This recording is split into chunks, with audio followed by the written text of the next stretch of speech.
Hope Lovell is a passionate fundraiser, dedicated volunteer manager, and loving mom.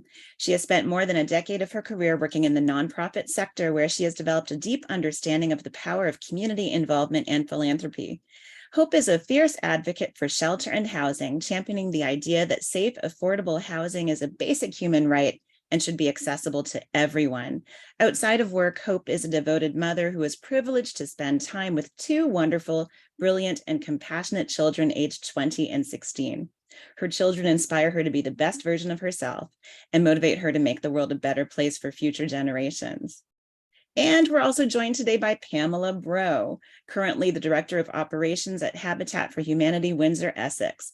Pamela has spent her entire professional career involved in project management, human resources, marketing, media planning, and public relations.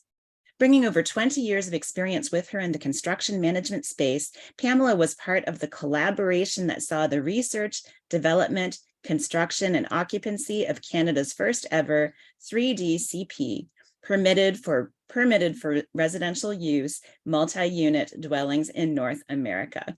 Born, raised, and educated in Windsor, Ontario, to which I can attest, Pamela is committed to our community and uses her work with Habitat for Humanity Windsor-Essex, as well as, obviously, her volunteerism through the Rotary Club of Windsor-St. Clair to address and affect meaningful change. Welcome, Pamela and Hope.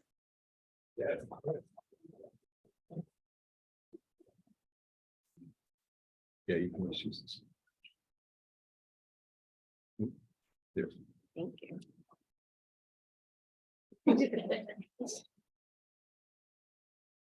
Well, good morning, everyone. Thank you for coming. And so we have a little presentation here. I don't know if everybody can see it. It's just basically a slide deck that'll give us like a little bit of talking points to go through. Hope and I could talk ad nauseum about Habitat for hours and hours and hours, and I know we don't have hours and hours and hours. So we're just going to talk a little bit about a few points, and then we have lots of time for questions. Okay. Okay. Which way am I clicking? Oh, there we go. Okay, so first of all, thank you very much for inviting me today and having me come out. I do love to chat, and we'll stick to Habitat for now. So Habitat for Humanity, what do? What we have been doing is doing this for 28 years. We build affordable housing as a home ownership opportunity with families who are in poor housing need. And poor housing need means overcrowded, unsafe, and insecure. We in Windsor-Essex, and it does vary depending on what Habitat is building and what they're doing on who they would serve. We focus on families and only families, and we step in and assist families who are working really, really hard. All of a stable source of income, and to give them that final hand up that they're going to need to reach a stable platform on which they can have a springboard to success. And we do that with communities. So we have a very unique way of how we have these homes constructed, how we need our community to help us construct these houses, and the benefits of it are exponential and generational enforced. So that's how we do what we do. Our funding model, our volunteer needs, and our community support is what we'll sort of touch on as we move through the slide.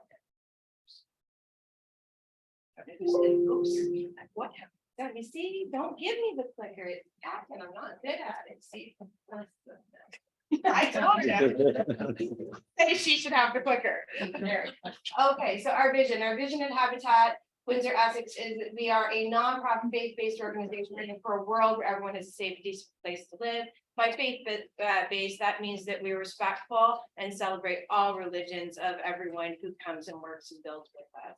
Our mission is to mobilize volunteers and community partners in building affordable housing and promoting home ownership as a means to break the cycle of poverty and cover that. It's not just me. See, you're having trouble with it as well.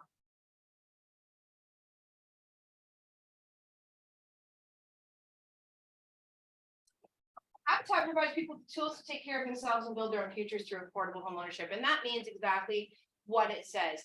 We do not give anything to anybody. We work together. Our homeowners work with us. They do 500 hours of volunteer service with us as part of their commitment to the plan and the partnership. we aren't just the builders, we're the builders and we're the bankers. This is a lifetime relationship that we're going to be entering into with our families. So we do so very carefully, and that family agrees to be part of this. So it is a true cycle. They build, they help, they support the construction of their home and the construction of the homes around it, and they continue that support through the years. Those mortgage payments that they are providing to us, we're going to touch on the mortgage model later, become a part of building the next houses as well. So it is it truly, there's nothing given to anyone. Everyone works very hard for this process, and we work together to make it happen. It's me, so I'm getting them to start. So how we work. So if people want a community and all over the world partner with Habitat to build or improve a place they can call home. Our homeowners work alongside everyone, our volunteers. And just to touch base on that, we have about 300 volunteers post-pandemic who help us every year to do what we do. And that's not just on the build site, that will be on the build site, the restore, and a few of our other programs that we might touch on today, depending on time. So it is very much a collaborative effort, and our homeowners are integral to that as well. And when we work this way, we know if I hand you something, you may be appreciative in the moment. If you earn what you are given, then you will be thankful and you will have an empowerment, because this is something that you've done. You have skin in the game, sweat equity, as it were. So we know that when we do that, we're building empowerment and strength and stability and independence, because this is something they know that this is something they've achieved and something they have done under their own work and their own and through their own power. So it's a very important process in what we do. So, and that is why we do end up with these results: strength, stability, and independence. It's not just someone gave me a house. I built a house and I will maintain it forever. While we are classified definitely as a charity, we're more about empowerment and helping people just gain that ability to make their own lives better, and the lives of the families. Okay, so now we'll get into homeowner qualification. This is kind of my family services, construction, mortgages, what I do. So we do have a lot. Everybody always asks, like, how do people qualify? You know, there's been a lot of misconceptions over the years that we just give houses away, and that's not the case. There is a very lengthy application process. We do have minimum income qualifications. We do use, low income cutoffs and hills and everything to come up with these. And then there's maximums for the size house that people require too. We only build based on the size house that is required for the family at that time, not what they, somebody will be like, well, I do want a 4-bedroom house, even though they only qualify for a 3-bedroom house. We don't, it's not what people want for the future, it's what they need right now. So there we touched on core housing needs. So our families have to prove that they're in a core housing need. And core housing need means that they're in need of stable housing, which means they're either paying well above 30% of their income. And most of the families that we're working with right now are paying about 80% of their income just on housing alone. They have to be willing to partner with Habitat. So that means they have to be able to pay a Habitat mortgage, which is interest-free and geared to income. They also have to be willing to do 500 hours of volunteer work. It's really hard. We used to call it sweat equity. We don't call it sweat equity anymore. But they have to be able to do 500 hours of volunteer work, either we're helping build their house, the houses around them. But most of our families get most of those hours at our restore or on our other programs. And also they have to be willing to partner with us in a way that they will be in the public eye a little bit. We're very respectful of how they're in the public eye and we coach them on that.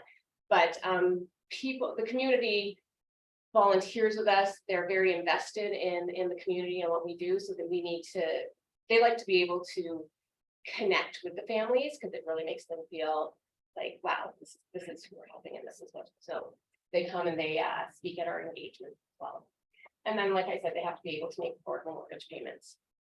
And our mortgage model, so we've changed it a little bit. So it used to be just 0% down payment, geared to income, and 0% interest. But because the way the market has changed so rapidly, we now, if we make affordable mortgage payments, we're looking at 90-year mortgages, and 90-year mortgages just aren't you know, that will never own their homes. So we've changed it to keep it a 25-year mortgage, which will still give them the ability to build up that equity. So we keep them in a zero interest year to income mortgage for 25 years. They'll build up that equity and then they can refinance, pay off the rest of their mortgage, and then we can help more families that way. Okay. We had a Any question over here, please. Oh, yes, Is it all right? absolutely. So when did you guys first start this? Windsor-Essex, Yes. 28 years ago. So the Thank people that got in on the early, have they, because of the rising home prices, and perhaps they don't need the size of house they're in anymore. Have they're able to sell their house, keep the equity, move on?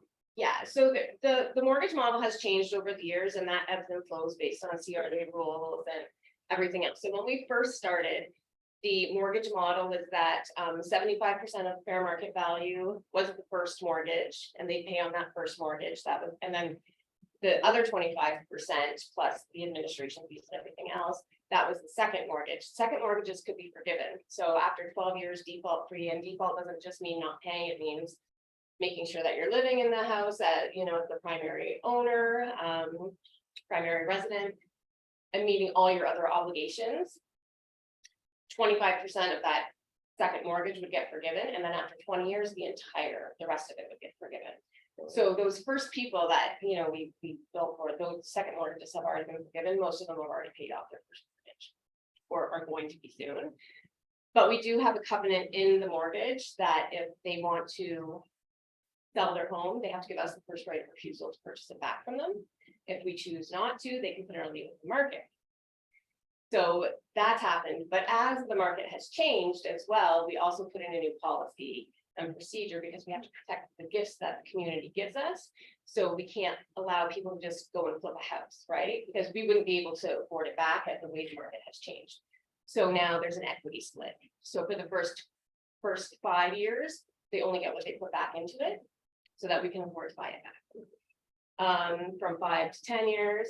And then there's like at year 16, only at year 16 did they get 100% of the equity. Did that answer? Yes, it does. Okay. Okay, so neighborhood revitalization.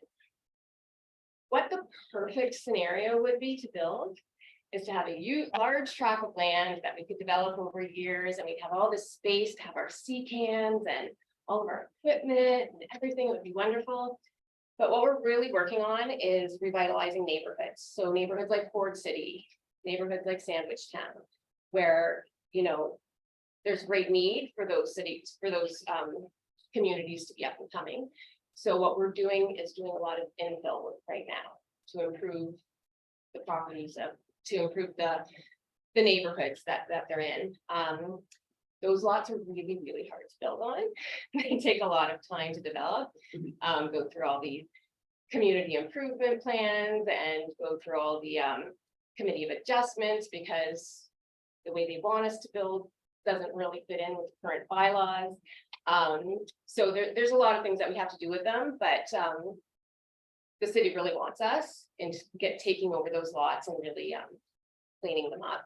So we do that a lot, but involved with the community, the neighborhood revitalization as well. We've really engaged ourselves in the community. We joined the community action groups. We joined the business improvement areas, and we always take on projects within the neighborhood that aren't just building homes, but like doing the community gardens and building neighborhood pavilions so that it's really bringing the neighborhoods together.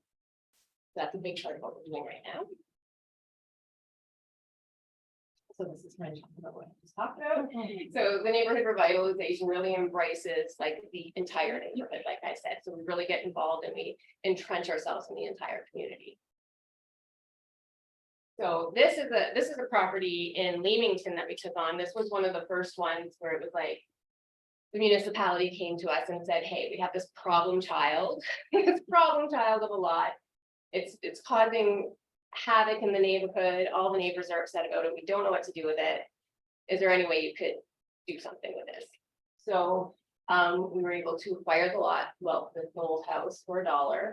We tore it down, did all the remediation. And this is what we put there instead. It was amazing because all the neighbors, as we came to tear down the house, all the neighbors came out and were like, oh my God, thank you so much. Like there's the squatters in here, the rats. Oh yes, and it was absolutely the most Canadian graffiti on this house in the whole world. The house was boring me. What's that? But you can also imagine, it says, sorry, this house is boring. It was boring me. Boring me. It was boring me. Pam personally, I've been offended. We actually sent this picture to Jimmy Fallon or Jimmy Kimmel or something. Yeah. And so just in further to Pam's point about neighborhood revitalization, you can only imagine if you own the house on either side or across from this. Yeah. And how difficult it is for you to conceive of investing in your home when that's what you're looking at. So when we say that we're part of neighborhood revitalization, once you start to look at this, All the neighbors start taking care of their houses too. and the beauty piece of Port City and West Windsor is they are part of community improvement plans. They can actually tap into some city funds to match theirs. And we actually So- choose not to, like, we could tap into the city funds too, but because we get some other funding through CMHC and things like that, we actually tell the city planners, we don't want to tap into the city improvement funding, leave that for the neighbors. And, you know, we'll tap into the other funding that we can get. But yeah, like all these neighbors, as soon as we started building, this neighbor started doing their stuff. They're like, oh, can you help us do this? And even like in Port City now, we had to tear down an old bathhouse. There was an illegal bathhouse, and now there's a beautiful house sitting on that lot. But it's amazing to see, like, then other houses start going up for sale and people come in and start renovating them. Which is good and bad in a way, because you need to know who's coming in and investing in those houses and making sure that's. Excuse me, Pam, did you say you guys help the neighbors, so like you guys, And so like as a general contractor or? we have a repair program that we can do it as a, we don't like to advertise that. 'Cause we we don't know what it's at. But for example, Well, nothing's nothing's for profit, I have to. So- If you were helping the neighbor, you're not. We doing have that fee for with- service, Okay. we have fee for service, but it's based on income. And we do some microfinancing, but certainly like we had a neighbor in Ford City who, kind of helped us out, was looking out for us a lot, but like. Sometimes we don't need security because our neighbors are a better security system than hiring security guards. So he had a fence issue, like he had some issues with this fence. We had a team of volunteers there one day. We didn't have enough work for them to do, so they built a fence. Nice. He bought the materials, we did the labor. Excellent. So this is not a brand new build. This was a build that was done as part of the Jimmy Carter build in 2005. We were part of that. I know. Yeah. I know. And this is actually this was the house that Jimmy Carter actually worked on. And when we went and tore out all the drywall, we could see all the studs still that were all painted. So this was a family, a young mom with a son who had horrible health issues.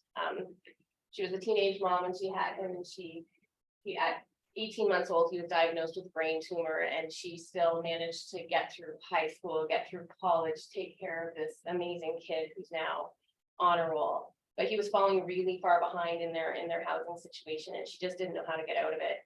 And when this opportunity came up that we were able to buy this home, purchase this home back, renovate it for her and her son's now on the honor roll, has gotten a job, continued to volunteer at the Restore because he found good mentors in Faith and Reese. So she really wanted to keep him.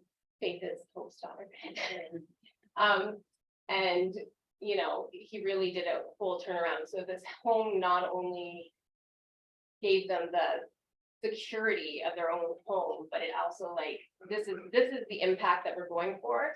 It's not usually the parents that we're looking at, it's the generational impact, it's the children and how the children can grow, because stable housing is what everybody needs to really feel secure and be able to grow. Kids who are in stable housing are more likely to go on to post-secondary education, they're more likely to be more civically involved in their community, so that's really what we focus on. And this is one of our Ford City from 2021 families, that's Sarah and her kids, Aiden, Adriana, and Matthew. So Sarah, I have a little story about Sarah. Sarah was so committed that she did her 500 hours in record time. And one of her neighbors was a family that we had, and actually during the beginning of COVID, and this was how important overcrowding is, and that we see how detrimental overcrowding can be. We had a family of 7 that had been accepted into the program. Family of 7 living in a 2-bedroom overcrowded, ill-maintained apartment building. Dad ended up with COVID. He was the first, one of the first people in Windsor to pass away from COVID, youngest, like 40 years old. So it left young mom, 5 little kids. How is she going to be able to do all 500 hours of volunteer work? Sarah stepped in and did those 500 hours for her. Sarah, last night at our AGM, just won an award because not only has she already moved into her home, did her hours, her neighbor's hours, she's still volunteering 2 full days a week at Habitat. Yeah. That doesn't happen often. So that's Sarah.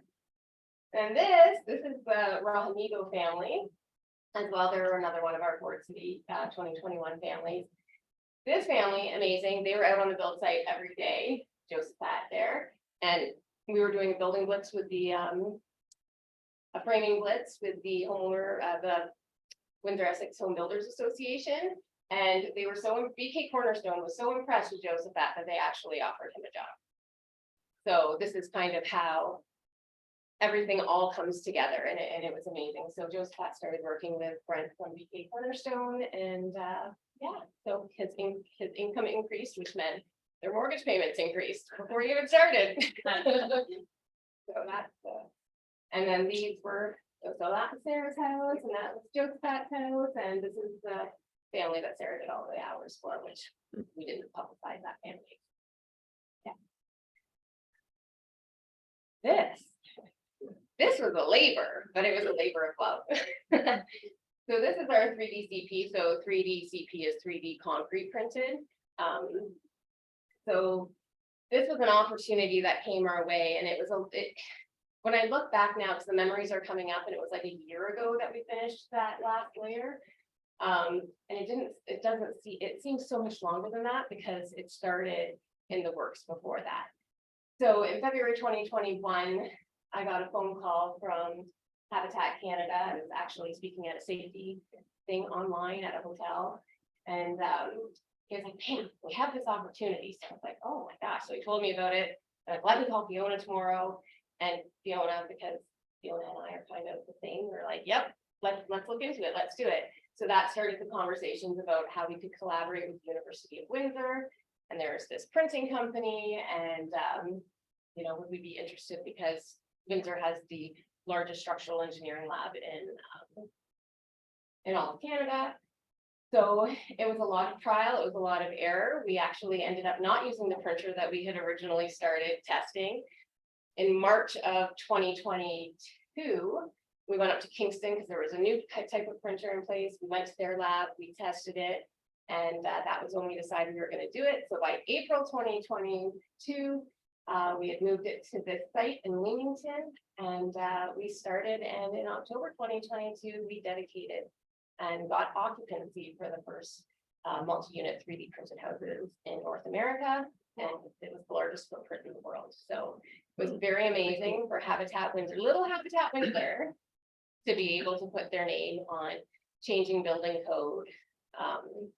Just the innovation of it was quite incredible, and we're very proud to be part of that, because you wouldn't think that a little nonprofit from Windsor, Ontario would be the first to be the pioneers of something like this. Yes. What fills the inside of the Installation. is that okay? Yeah, neat. it's an expanding foam installation, our Mhm. 31.5. Cool. Yeah, it's very incredibly energy efficient. It's net zero ready, and so it doesn't look like it because these walls, they're walls and test walls printed in place that were craned out after, Mhm. used to join the 4 units, and then the other walls were used for testing. So they were printed at the same time and then taken to the university to do all the pressure testing. Very cool. We could talk for a couple I hours. yeah. I could talk for days. A lot. It gave us the opportunity, actually. I was invited to go to the National Building Show to talk about this, the science of this, and I was like, oh my God, imposter syndrome, right? Because like, why am I going to talk at the National Building Show? But you know, I guess we had a bit to say about it. I think there's a question here. Yes, Yeah, no, I was gonna ask, what part is the 3D? Is it the concrete or? no, the 3D is that it's a print program, Yeah, but what's printed? but it's concrete. The whole house. The whole house printed. is printed. So right up to the roof line. Yeah. That's all printed by a printer. It's a So control the system. printer prints the concrete. Yep, so we do, Layers. yeah, in layers, we do, we map it out. And then it's put into a print file in the computer, and then it's a control system. Yeah. You can kind of see the arm, like, so there's an arm that kind of, it's not a good view of what it looks like, but there is video online of this. And there's like an entire batch plant, so you would need a large piece of property to do something like this, because we have an entire batch plant there that mixes the concrete right on site. It gets fed into the hopper, and that's right onto the printer. Does it save money and time? At this particular stage, right this second, no, because of the research, we had to do all the research of it. So everybody's asking like, oh, are you gonna do it again? And we're not doing it again, not until it's perfected. But we were the ones were the first to do the research, and now it's being done all over, and the cost is coming significantly down. And it will, as everything, like the first cup of coffee made probably took like, tons of money to do. But I like to compare it to a cell phone. You know, when we first saw cell phones, they didn't really make a lot of sense, but everybody knew it'd be really cool and nifty and very useful eventually. The timeline on the cell phone's growth was much longer than what is going to be this. and it's not even, I was actually, I was invited to go and speak in Winnipeg, but it was right before our national conference too, and I couldn't go to Winnipeg twice. But it was actually about speaking at the community housing. And about 3D printing specifically, and something like this would be amazing for community housing, because it would keep the stock in line better. It would take less repairs because the house is so sturdy. Whereas like we have a repair program now, we go in and we fix CHC housing units so that they can turn over quicker. And it's a lot of drywall plaster repairs where we wouldn't have this. So this would be a good option for durability. Do you put drywall over top that stuff? Yeah, that was part of, well, you'll see the inside too, but we had drywall on the party walls just for the fire separation, just to meet national building. And just to jump on that, because you've probably seen other 3D houses, say in southern United States, they're doing a few, and they've clad them inside and on the outside, and they've drywalled them inside. You can't tell if 3D printed, which is nice aesthetically. But you're not saving materials then. Really what you've done is you've taken out the wood frame and put in expensive schematics that did everything for you. So I think it just, And then the expense, so part of the study was to see how it could lower cost and everything too. So if you're just cladding it, we did a little bit of cladding. Oh, I can't see it anymore, but we did a little bit of cladding on it, on the outside, just for some aesthetics, but just a little bit, yeah. So here we put aluminum siding, because these are where the walls were mortared together. We had to put them out with a crane and put them in. So we just did that to make it a little more aesthetically pleasing. the white is just paint. But yeah, we just, that is concrete, we just painted it, we sealed it, and then we painted it. And then there was a video link actually. Oh, is that the video that you That'll- want to do that'll show there? what the inside looks like, so when we were talking about it, when we were designing it, I was a little worried that it was gonna look like an army barracks. Shall we try it? Oh, yeah, it should. It's saved on the jump drive, so it should be good. And then, so we wanted to make it kind of look lofty on the inside, because there was gonna be some surface mounts. Why don't we just do this? It's going on your laptop. It's going- oh. Oh, is it? Yeah. Oh.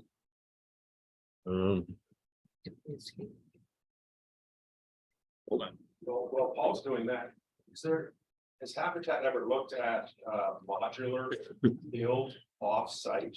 So is As that, in like a factory build for, like, say, small homes, is it? micro homes? Well, we're not into micro homes. The families in Windsor-Essex are quite large. So a lot of the families we're serving are quite large, and part of our mandate is to avoid overcrowding.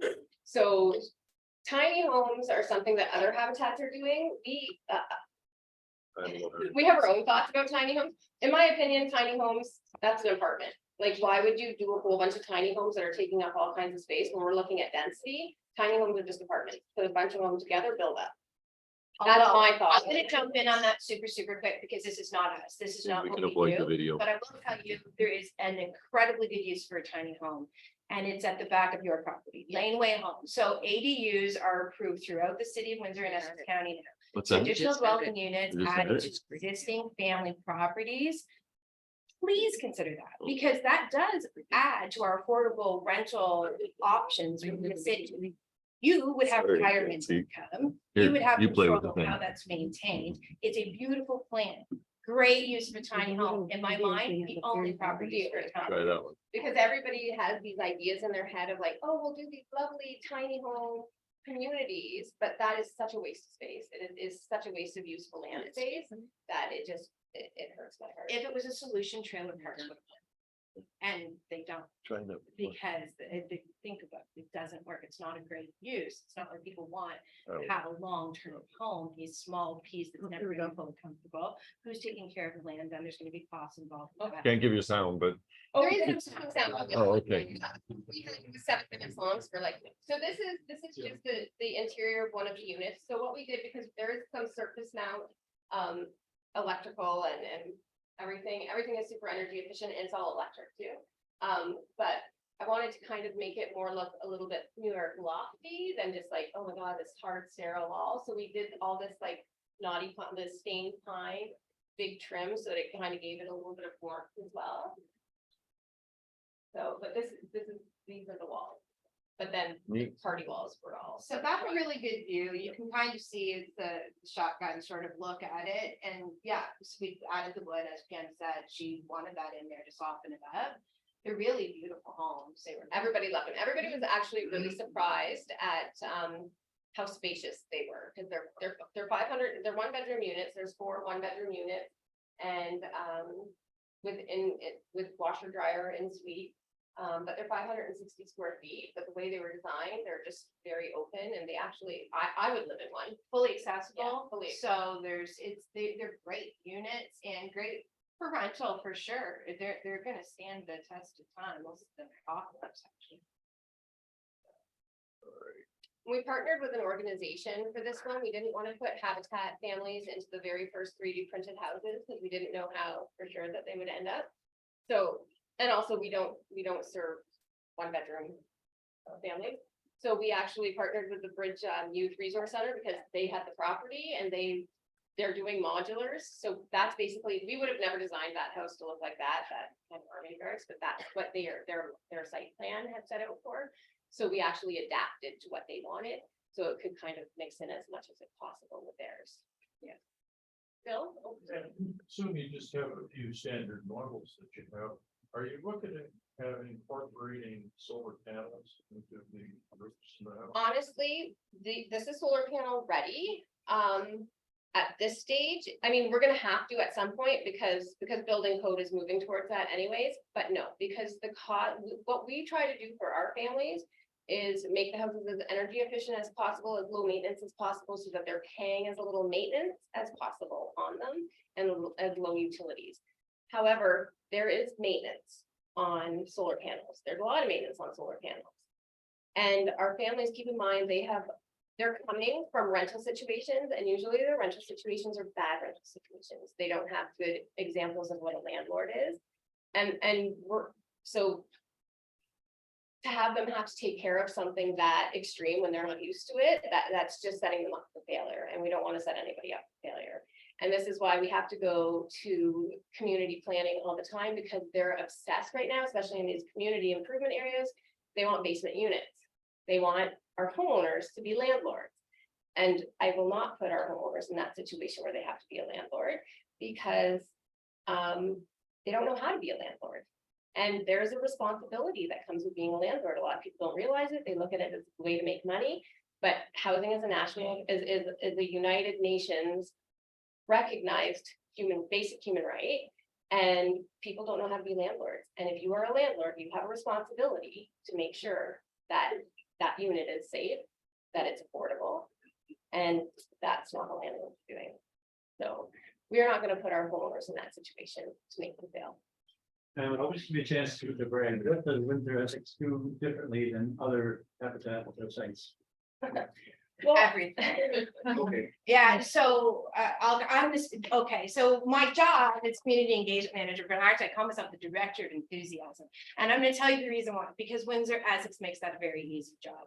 I do volunteer managing and fundraising and then the outreach, and Windsor-Essex is known throughout the whole country as being a very, very number one volunteer, having very philanthropic for our income per capita. We actually are a very engaged community. So amazing community support.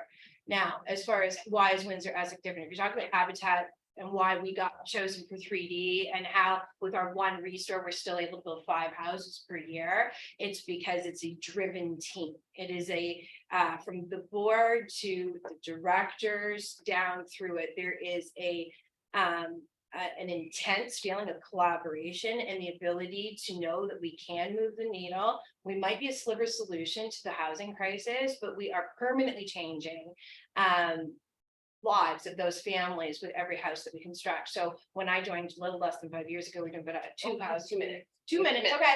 Anyhow, so in the last 4.5 years, they've more than doubled the housing capacity that we're able to build because there's just an incredible drive to do so. And that comes from great leadership, a great team, and a great community that's willing to support that and stands behind what we do. The entire Federation, Habitat Canada, we just came back from Winnipeg, and our last night, there was a group from Habitat Canada that joined us, and they're like, we're actually hosting the national conference next year here in Windsor, and they were like, we are so excited for next year because your energy is unmatched. Like Windsor's energy is unmatched in this federation. So that's kind of a bragging point. If we only have a minute, what are our other Yeah. spots? Let's see Is what there, we is there, is there anything else you want to cover? There's one. Yeah, donate, support the restore. You get a tax receipt for everything that you donate. If you're going to renovate your kitchen, think of us. We'll come, we'll take it out for you, save you some money, get you a great tax receipt. Next slide. This is how we do it. We sell it, volunteers help us sell it, buy some houses. Awesome, and great for the environment. So we can get going. What else do we have? More entertainment. We already talked Slow about and it. steady wins race. Sponsorship, cash gifts, everything that is donated, all the money that we raise outside of the operations of a restore, 100% goes into the construction materials to build those homes, because a restore covers all costs of operation, plus helps us build 2 houses per year. So that means 100% of every dollar that's donated is going into construction materials and skilled trades to build a home, which is where you want it, because that's what's changing the lives of our families. Boom. Oh, I'm about to roll out a 50-50 raffle within the next 7 days, our first online 50-50 raffle ever. It's taken me 5 months to make sure that that's going to happen. So please watch for that announcement, spread the word. I would like people to buy tickets who don't typically donate to us. I would love to engage people. 30 Don't- seconds. Buy tickets, win money. Okay. I'm not buying others. They're good to use for us. thank you. We could talk for days and days about this. So if, does anybody have any questions, or? We probably. I think they're, Okay, Albert, you do. can you hear us, Albert? Oh, yes. Okay. Yeah, Wow. Amazing. Thank you, Pambrot and Hope Loverfall, for this enlightening and entertaining presentation about the good deeds and projects of Habitat for Humanity. You have added faces of people that you help, and this brings a better understanding of the great work you do to change lives of people, beside the store that we know and that we probably visit so often for deals. Me, especially. The community of Windsor-Essex is blessed to have such an organization within. We owe you a special thanks for being here, because you have put aside all other commitments to be there and to be here so early today and talk to us. We really appreciate your time, your talk, and everything that you have brought to us. Yes, please accept our sincere thanks. Thank you. Thank you. You're welcome.